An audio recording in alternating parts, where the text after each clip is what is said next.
प्यारे बच्चों, चलिए एक बार फिर से आप सभी का बहुत बहुत स्वागत है। कक्षा 4 पाठ 3 कैसे बने घर। तो इस पाठ के प्रश्न और उत्तर हम लोग दोहराएंगे। आप वीडियो को एक बार फिर से सुनेंगे, अपनी कॉपी पर लिखेंगे और आपको पाठ याद हो जाएगा। तो वह स्थान जहां हम रहते हैं घर आवास कहलाता है और ये हमें सर्दी गर्मी बारिश से सुरक्षा प्रदान करता है। यानी घर का सबसे पहला काम कि ये हमें सुरक्षा प्रदान करता है। घर के प्रकार, तो सबसे पहले लोगों के पास घर नहीं थे। वो क्या करते थे, रात में पेड़ों की शाखाओं पर रहते थे। फिर धीरे धीरे वह गुफाओं में रहने लगे। क्यों? जंगली जानवरों से सुरक्षा के लिए। फिर धीरे धीरे झोपड़ी बनाकर घास फूस की झोपड़ी बनाने लगे और उसकी दीवारें कच्ची होती थी, जिसकी दीवारें मिट्टी की बनी होती थी। और उसके बाद पक्के घर बनाकर, जैसे कि आज हम लोग रह रहे हैं, पक्के घर बनाने लगा, जिसमें 1 मंजिला 2 मंजिला बहुमंजिला इमारतें। एक खास बात इंपॉर्टेंट ये है कि आज से लगभग 2500 वर्ष पूर्व, यानी कि 25 ईसा पूर्व, सबसे पहली सभ्यता भारत की पहली नगरीय सभ्यता सिंधु घाटी की सभ्यता थी। और इस सभ्यता का प्रमुख विशेषता ये थी कि सुनियोजित नगर एवं भवन निर्माण व्यवस्था थी, साथ में समुचित जल निकास प्रणाली, यानी कि घर का जो पानी होता था उसको निकलने का एक समुचित व्यवस्था थी। बहुत अच्छी नालियां बनाई गई थी, जैसे आज की आधुनिक नालियां। चित्र में देखिए, पहले लोग पेड़ पर रह रहे हैं, फिर गुफा में, फिर झोपड़ी में, उसके बाद 1 मंजिल इमारत, 2 मंजिल, फिर आप इन चित्र को बना सकते हैं। अब अगला प्रश्न है कि अपशिष्ट पदार्थ किसे कहते हैं। तो जो कचरा होता, हमारे घर से कूड़ा कचरा निकलता है, उसी को अपशिष्ट पदार्थ कहते हैं। और ये 2 प्रकार का होता है, एक सड़ने वाला जिसे गीला कूड़ा कहते हैं, और ना सड़ने वाला कूड़ा जिसे सूखा कूड़ा कहते हैं। गीला जैसे कि फल सब्जियों के छिलके, चाय की पत्ती, और सूखा यानी कि जैसे कि टॉफ़ी के रैपर, पत्ती, पॉलीथीन, कुछ भी जो घर से, जो हम लोग बाजार से कपड़े लाते तो उनके डिब्बे वगैरह, ये सब सूखा कचरा। अब इसका निस्तारण बहुत जरूरी है, नहीं तो ये प्रदूषण का कारण बनता है। अब कचरा निस्तारण कैसे होगा ये जानें। कचरा निस्तारण के लिए हमें खराब फल सब्जी के छिलके आदि को एक गमले में डालकर मिट्टी से ढक देंगे। हम अपने घर में एक गमला रखते हैं और उसमें डालते रहते, जब वो भर जाता है उसमें कोई पौधा लगा देते, तो उसके बाद वह सड़कर मिट्टी में मिल जाएगा और खाद बन जाएगा।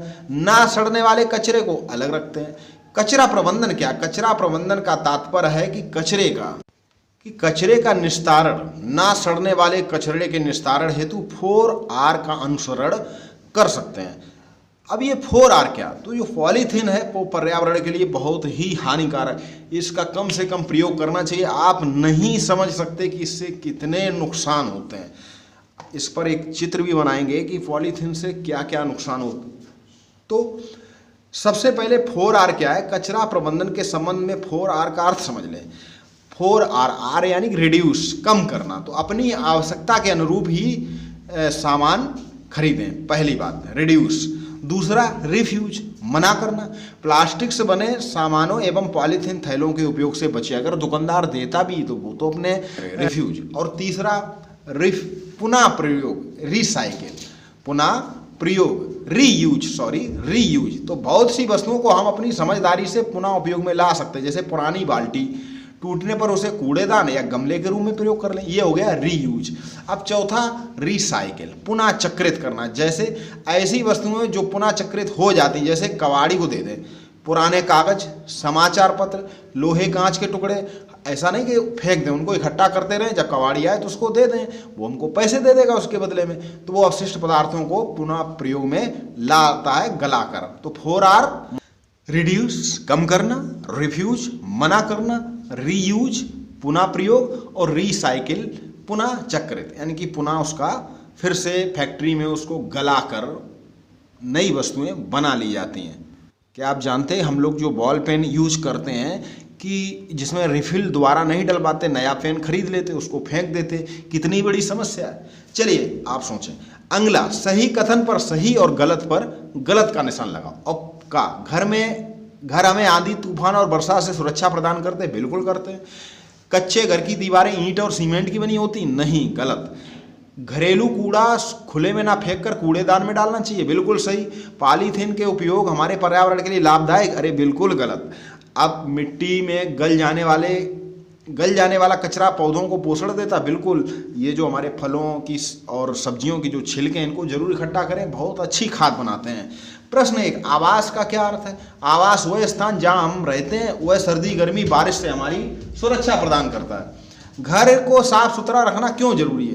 तो यदि घर को साफ नहीं रखेंगे तो गंदगी से कीड़े पनपेंगे, दुर्गंध पैदा होगी और मक्खियां बैठेंगी जो बीमारी फैलाएंगी और हमारे स्वास्थ्य पर बुरा असर डालेंगी। अब अगला प्रश्न, घर पर 2 तरह के कूड़ेदान क्यों रखना चाहिए? तो घर पर 2 प्रकार के कूड़ेदान इसलिए, एक में सूखा कचरा और एक में गीला कचरा।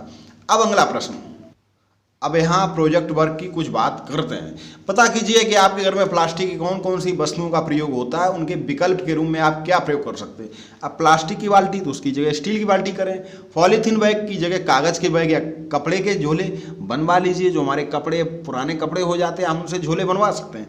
प्लास्टिक कूड़ादान तो उसकी जगह पर लोहे या स्टील का कूड़ादान यूज कर सकते हैं। किसी कबाड़ी से बातचीत करके पता कीजिए वह कौन कौन सी वस्तुओं को कबाड़ के रूप में लेता है, उन वस्तुओं से वह क्या करते हैं, वस्तुएं उनका पुनः प्रयोग। लोहे व कांच की खाली बोतल बर्तन उनको गलाकर नई वस्तुएं बनाता है। पुरानी कॉपी अखबार रद्दी तो इसको वो कागज़ के लिफाफे बनाता है या फिर दोबारा उसका रिसाइकिल हो जाता है। पुरानी टूटी लकड़ी का सामान उसको पुनः प्रयोग कर नई वस्तु बनाई जा सकती है। प्लास्टिक की वस्तुएं, प्लास्टिक का कचरा तो उसको भी नई वस्तुएं बना सकता। तो ये था आपका पाठ, आप इसको दोहराएंगे। और आपको अपने कक्षा 4 हमारा प्रवेश के अन्य पाठ पढ़ने हैं तो आप चैनल की प्लेलिस्ट कक्षा 4 हमारा प्रवेश पर जाकर पढ़ सकते हैं।